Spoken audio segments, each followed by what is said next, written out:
Let's join Heather and our instructional coach for early learners, Ann Potter, as they talk about this week's high leverage practice. Welcome to Little Bits of TLC, the podcast where we explore the dynamic world of education. Join our host, Heather Volchko, as this season we focus on high leverage practices, HLPs.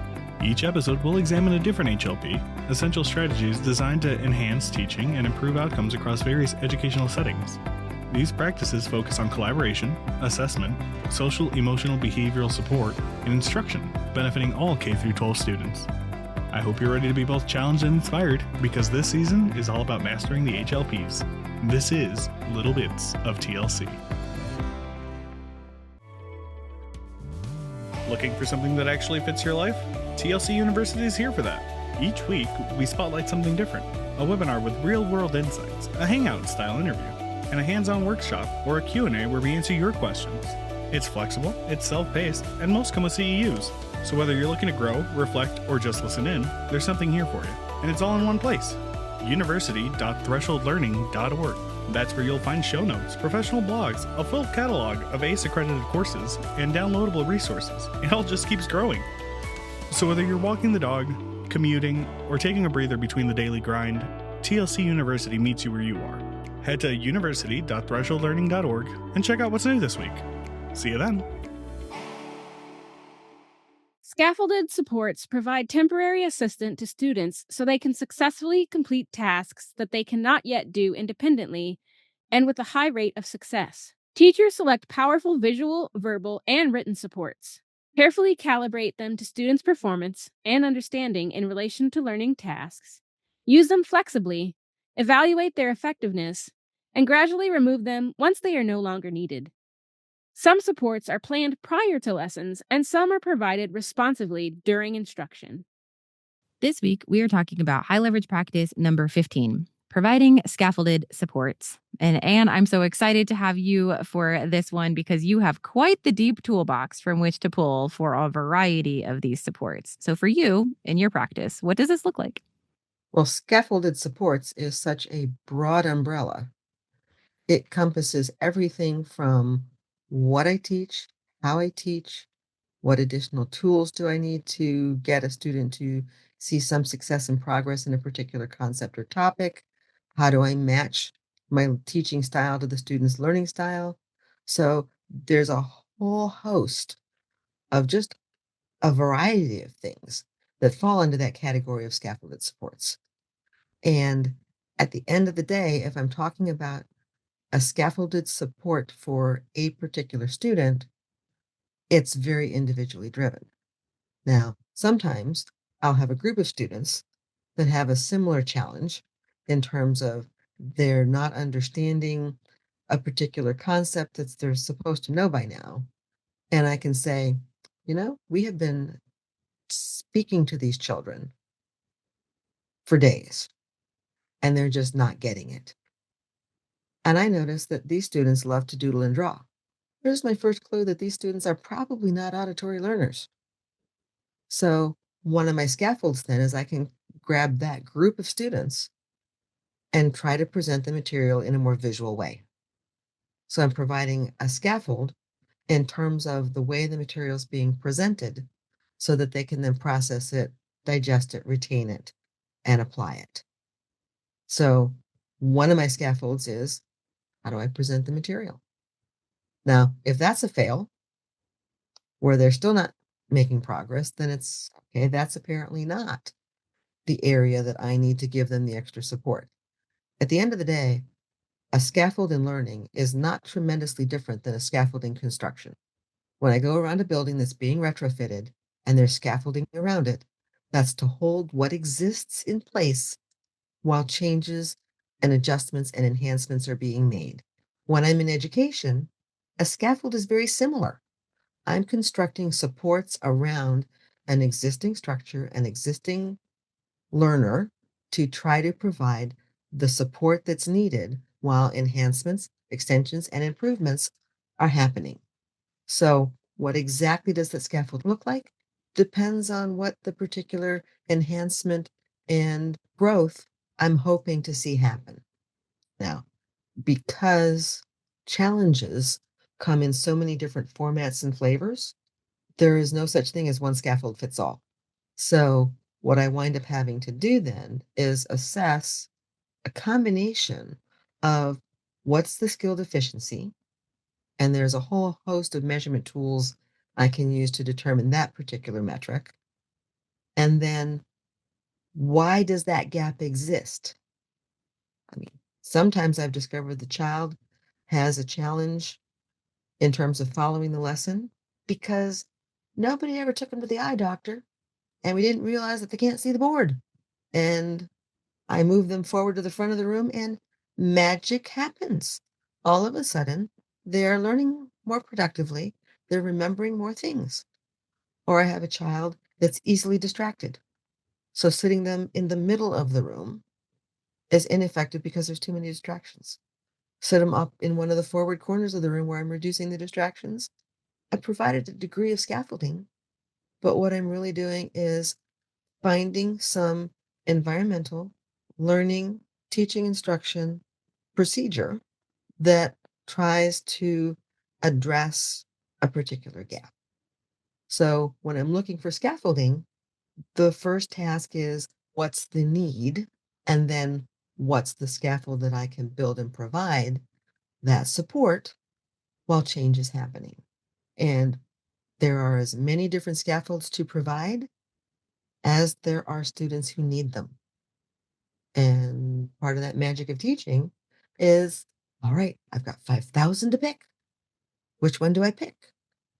Or I only know 3. I've tried them all and nothing is working.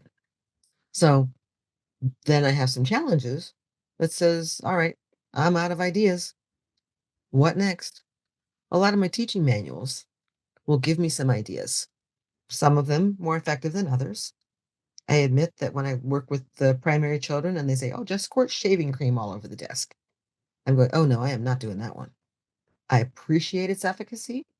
I appreciate its appeal to tactile learners, but I am not cleaning shaving cream up from all over the room. Now, I may put a tray of sand in front of them. I can accomplish some of those same things, different tool, same tactile, same kind of thing. But I, again, as the instructor, as the teacher, I do have my limits in terms of what scaffolds that people will swear by. I go, yeah, no, that's just not happening in my room. And then when I get to the point where I'm going, okay, I got nothing, I'd start looking for my sources of information. This is okay. I've got a veteran teacher down the hallway. What can they share? I can say, here's my student, here's their deficiencies, here's what I'm thinking, here's what I've tried. And they can say, "Oh, I had a student just like that 10 years ago, and this is what I tried that worked. I got a new idea. I can also go down the room and says, I've got a brand new teacher, fresh out of teacher prep. I admit they are probably more wired to online resources than I am. I can fully admit that's at this point in my career, a gap in my skill set. So I'm going to go check out that younger teacher that says, do you have any online resources that you've come across that would try to fill this gap? So I've got a whole host of humanity that can provide me some ideas if I can give some clue as to what I think the gap is and why I think it exists. How do I determine what the gap is and why it exists? I have a conversation with students, or I use my assessment tools to try to identify, where are the gaps? What are the gaps? Well, this is why I love working with you, is because you just have this wealth of information. You just blew through like 5 of my questions. This is phenomenal, but I think this speaks to your tenure. It speaks to your your intense desire to collaborate and learn from each other and to take those learnings and apply them into different student situations. I love the visual that you provided of like what is scaffolding. It is the same as in construction because you're keeping what's there and you're trying to build more around without losing what's already there. I will say, like, one common, I don't know if it's frustration or complaint or just kind of like this one is too hard for me type of responses that I'll get from a lot of our practitioners is how the heck am I supposed to juggle all these different strategies for all these different students and all these different activities? Like, I understand the point of scaffolding and I get it for a learner of one. But how do I systemize that in a way that does not make me insane as I'm trying to make sure that all these kids get all these things all the time when I'm just trying to help them learn? The most effective way I found to do that is with some small group work. Almost every part of my curricular day has got some block of time that's called small group.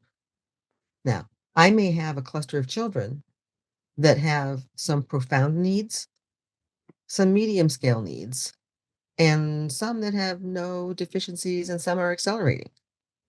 So I can construct small groups so that I may provide intense support for my most challenged quartile. And then I can construct small groups so that within groups, depending on my target, if I've got small groups where I'm trying to accelerate kids, then I will typically group by skill level, or I might provide a more heterogeneous selection where my more skilled children can act as the helpers for the less skilled children. And then that gets some extra learning for my skilled kids because the more different ways you explain what you already know, the more solid your learning is. And then you've also got that social component of I'm helping my peers so that I've been able to construct heterogeneous groups so that my moderate challenges can be distributed and they can get support from their peers because everybody explains stuff differently. I've got kids who didn't understand the way I said it, and one of their peers explained something, and it was like, light bulbs went off. I, to this day, remember one of my guys, we were trying to explain even and odd, and I had a cluster of kids not getting it, and this child explained it, and I went, oh my goodness, that is such a different way of looking at it. And I watched 3 light bulbs go off over kids' heads. I just went, "Oh my gosh, they now get it."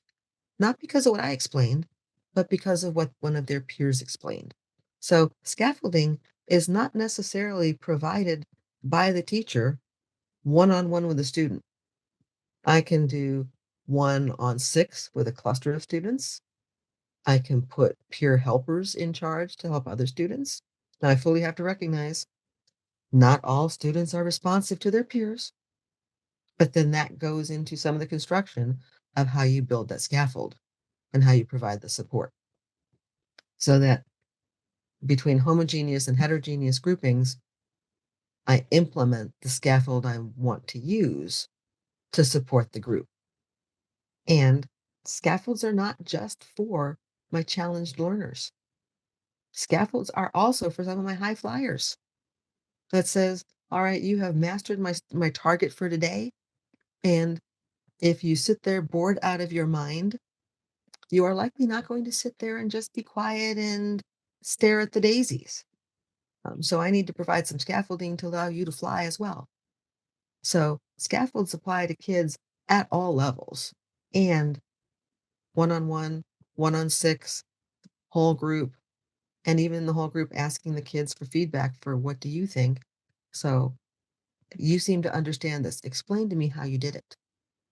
And then my peers, my kids, the student peers are the scaffolds that are helping them sort out what may be gaps in either learning or I just didn't say it, present it, do it in a way they understood. The way you're describing this, it really just sounds like some of the scaffolds are embedded into just classroom routines or classroom rhythms. Or, I mean, even if you've got certain students that sort of have roles or jobs as part of, being, miniature co teachers and, peer supports, peer mentors, those kinds of things. Just it's in how your classroom runs. Which I really appreciate that perspective because I think so many times scaffolds are here's all the list of strategies, here's all the different things that we can do. And so much of it is, like you were saying, is sort of teacher directed. And it is a good reminder to remember that it does not always have to be provided by the teacher, even if it is sort of teacher directed of I'm noticing and let's try this. We can go that angle with all kinds of other different implementers leveraging those scaffolds. But there's a whole bunch of different, not just ideas of how to scaffold, but then how to implement those scaffolds in such a way that can actually perpetuate that student learning. Mhm. And the number of technological supports at this point.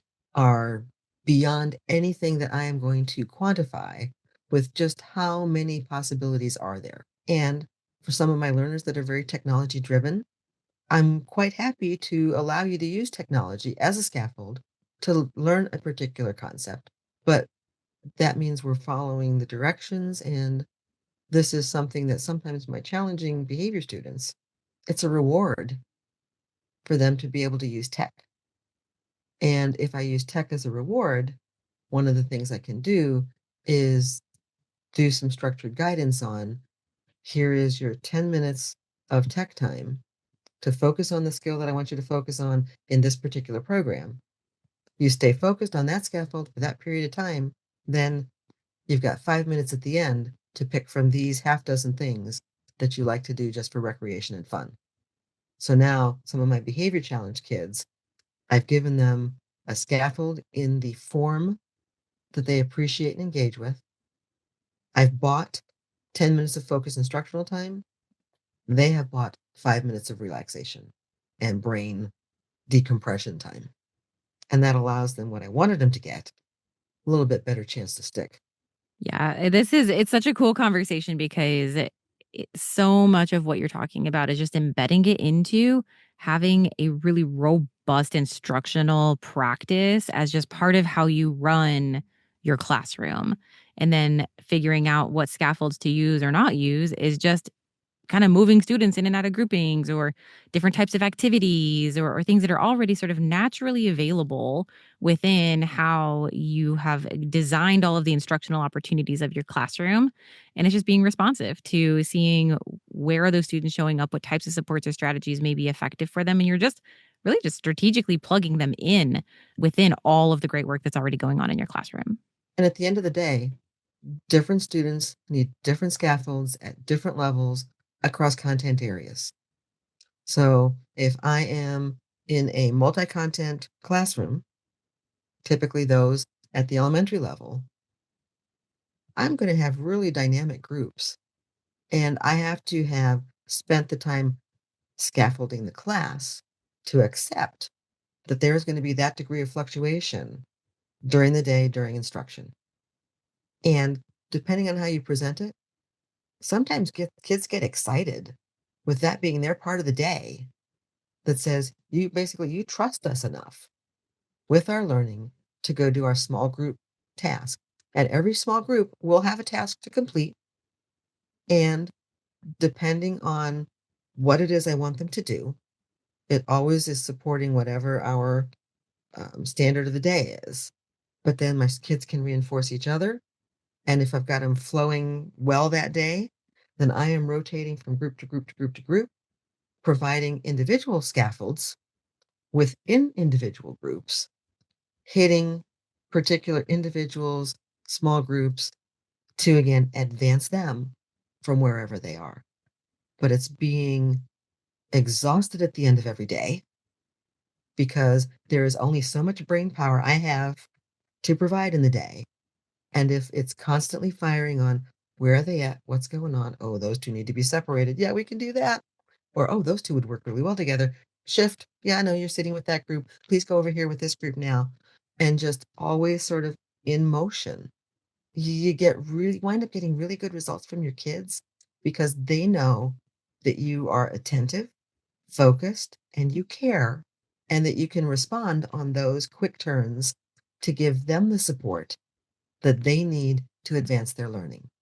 And once they get to recognize what they need, they can then vocalize those needs. So I don't need to guess what scaffolds needed. They're going to tell me. This is like the most beautiful description of what MTSS in a classroom environment looks like. You're literally describing how do you set up a tier one scenario so that you can just provide continual access to tier two as needed with consideration of that tier three just being embedded in everything that's available within your room, which is such a high level instructor move, which is honestly why so many people love talking with you and working with you to try to make sense of all of these moving pieces within their classroom. Because like you said, it is just fluid. Different students need different things at different times. And if you have it all available, you can simply plug them into what they need when they need it. And it's just part of it. So it's not all these individual plans that now I have to keep track of each individual plan and try to meet all of those needs every single time in all these specific ways. No, this is just all the things that are available and how we do what we do. So I'm just going to connect you to what you need along the way. It's such a beautiful picture of like the design of MTSS. And it's so nice to hear you describe like, yeah, this is just education. This is just how this works. But one of the things I need to be willing to concede is I'm not going to meet every kid every day where they need to be. I'm going to give it my best shot because as a human, that's all I can do. I can get to the end of the day and go, oh, geez, oh, Pete, I missed that particular marker. I missed that particular kid. Yep, they asked me for help and I got distracted over in that other group and I never got back to them.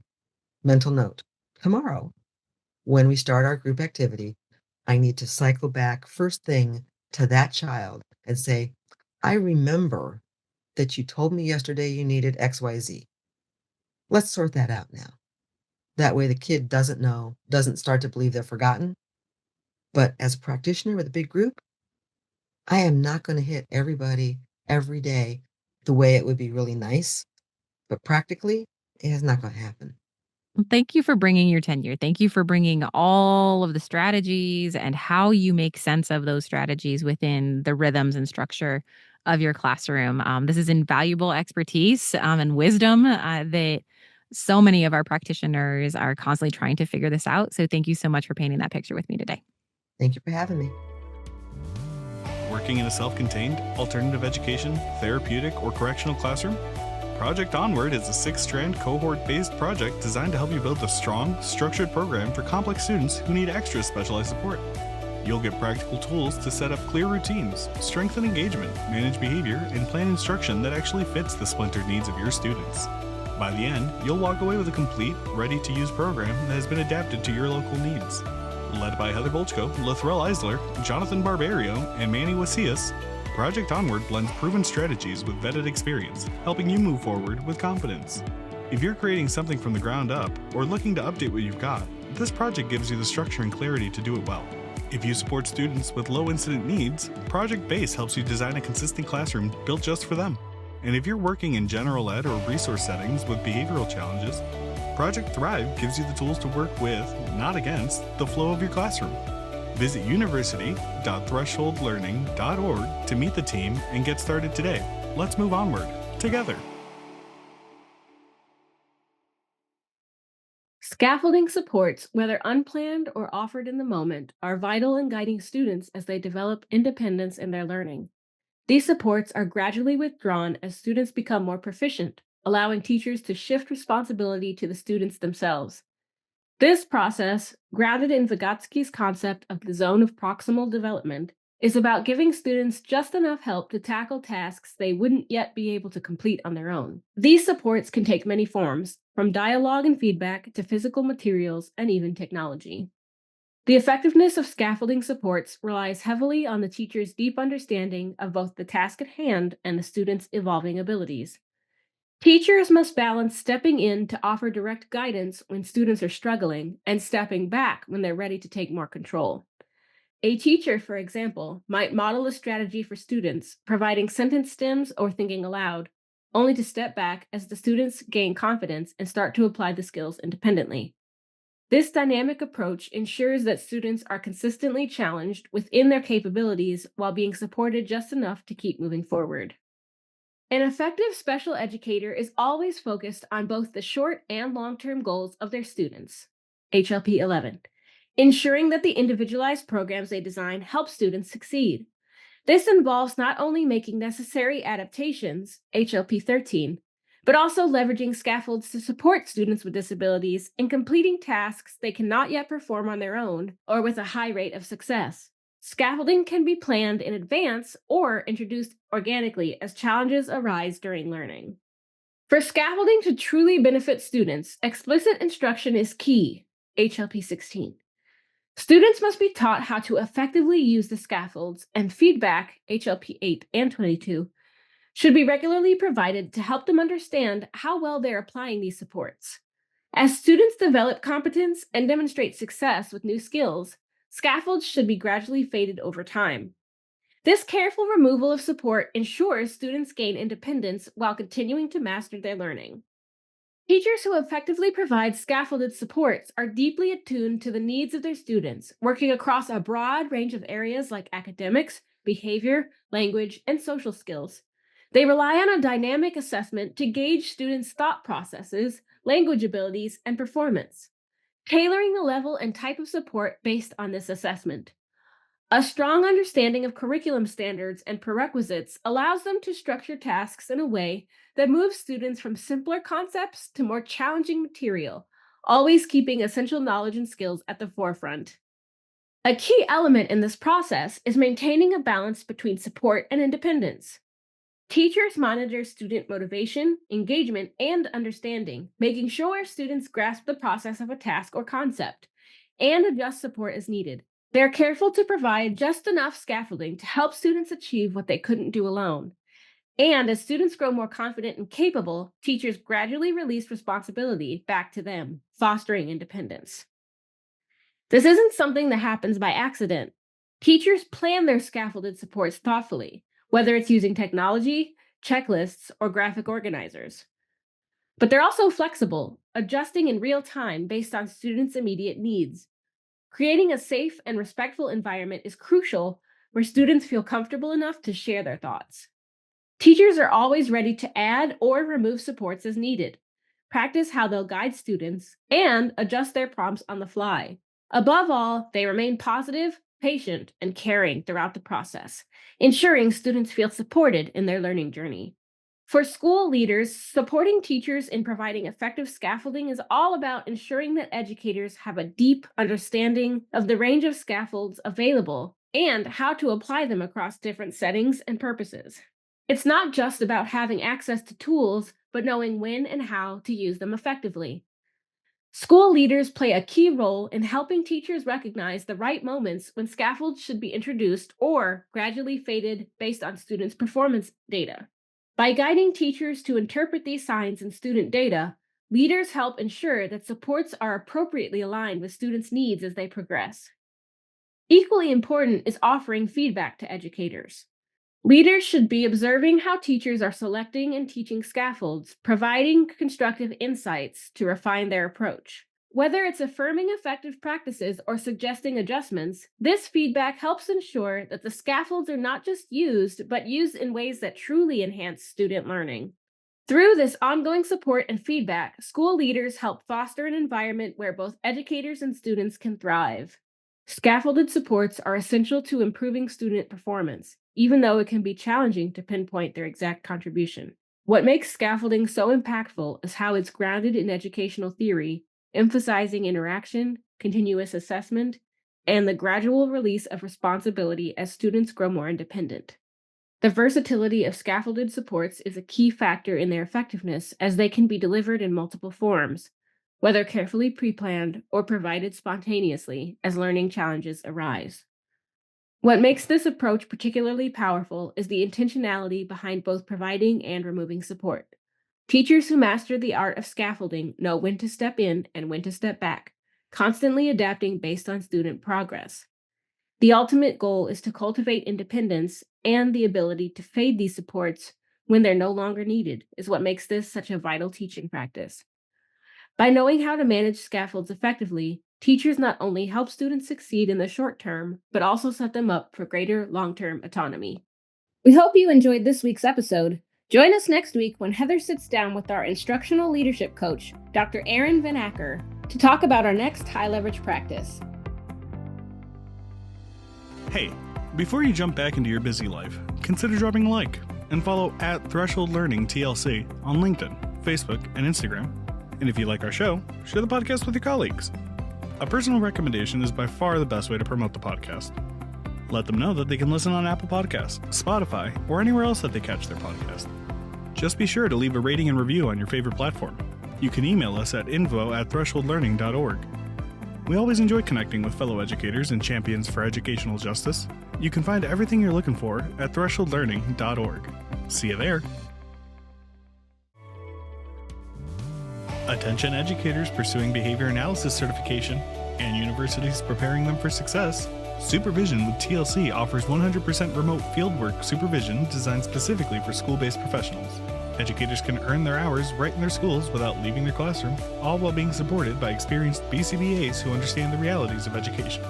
With month-to-month scheduling, affordable rates, and both live video and asynchronous chat, our fieldwork supervision model is designed to fit into your life, not the other way around. We also invite universities to enhance their graduate programs in partnership with our team of practicing school-based BCBAs. Our fieldwork supervision model keeps students on track for certification by helping them connect their practice to all exam domains so that they can confidently pass the exam. Explore more at university.thresholdlearning.org/supervision or email supervision@thresholdlearning.org to connect. Supervision with TLC, where educators grow into behavior analysts.